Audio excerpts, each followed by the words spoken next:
তিস্তা চুক্তি ভারতের রাজ্য সরকারের অনুমতির জন্য আটকে আছে। এই বিষয়ে আলাদাভাবে রাজ্য সরকারের সাথে আলোচনার সুযোগ নেই, এমন মন্তব্য করেছেন আওয়ামী লীগ সাধারণ সম্পাদক, সড়ক পরিবহন ও সেতুমন্ত্রী ওবায়দুল কাদের। এই সময় তিনি অভিযোগ করেন, বিএনপি সবসময় ভুল ও মিথ্যা তথ্য দিয়ে বিভ্রান্তি সৃষ্টি করছে। সকালে সচিবালয়ে তিনি এসব কথা জানান। তিনি আরও বলেন, ঈদের ছুটি শেষে ফেরার পথে অমনোযোগিতার কারণে দুর্ঘটনা ঘটছে। এসব দুর্ঘটনার মূলে রয়েছে মোটরসাইকেল ও থ্রি হুইলার। এসব যানবাহনের জন্য নীতিমালার প্রয়োজন। বিস্তারিত জানাচ্ছেন শাহরিয়ার বাঁধন।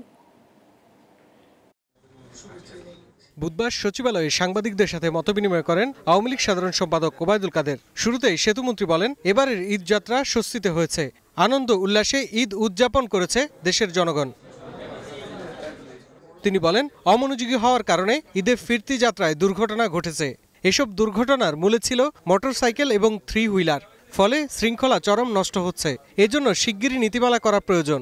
ফিরতি যাত্রাটাই আমাদের বেশি দুর্ঘটনার কারণ হয়, এখানে মনোযোগটা কম থাকে। এ পর্যন্ত যত অ্যাক্সিডেন্ট হয়েছে, মোটরসাইকেলে সবচেয়ে বেশি, এরপরে ইজি বাইক।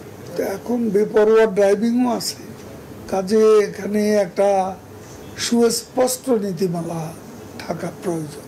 বিএনপি মহাসচিবের বক্তব্যের সমালোচনা করে ওবায়দুল কাদের বলেন, বাস্তবতার সাথে মির্জা ফখরুলের বক্তব্যের কোনো মিল নেই, কারণ গত বছরের চেয়ে এবার পশু কোরবানি বেশি হয়েছে। গতবারের চেয়ে 3 লক্ষ বেশি পশু জবাই হয়েছে।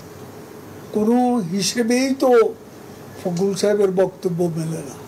বাস্তবে যা, তার সঙ্গে তার বক্তব্যের কোনো মিল নেই। এটা বিরোধিতার জন্য বিরোধিতা, সমালোচনার জন্য সমালোচনা। মিয়ানমার প্রসঙ্গেও মির্জা ফখরুলের বক্তব্য অযৌক্তিক বলে দাবি করেন আওয়ামী লীগ সাধারণ সম্পাদক। মিয়ানমার প্রভোকেশন দিয়ে তাদের সাথে আমরা আলাপ আলোচনা করি, সমাধান করব। আমরা যুদ্ধে জড়াবো না, এটা আমাদের দেশের জনগণও চায় না। এখন ফখরুল সাহেব যদি যুদ্ধে জড়াতে চান, তাহলে প্রভোকেশনের ফাঁদে আমরা পড়তে পারি। আমরা সীমান্তে আছি, গুলি এসে লাগতে পারে, গুলির আওয়াজ হতে পারে, এটা সার্বভৌমত্ব লঙ্ঘন। এই সময় তিস্তা চুক্তি ভারতের রাজ্য সরকারের অনুমতির জন্য আটকে আছে বলেও জানান ওবায়দুল কাদের। তিস্তা সেখানে রাজ্য সরকারের একটা ওদের অনুমোদন লাগে। শাহরিয়ার বাঁধন, গ্লোবাল টেলিভিশন, ঢাকা।